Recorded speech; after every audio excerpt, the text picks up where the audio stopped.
Number sub পয়েন্টটা তো clear যে কিছু কিছু কাজ আছে যেগুলো করলে আসলে রোজা ভাঙে না।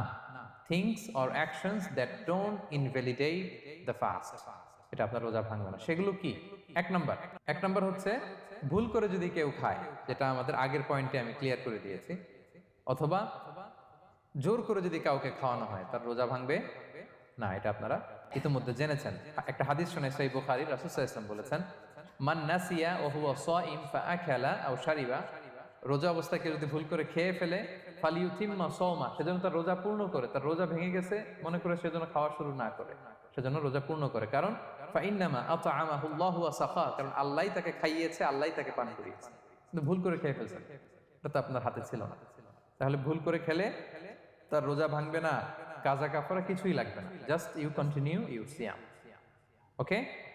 হুম। দুই নাম্বার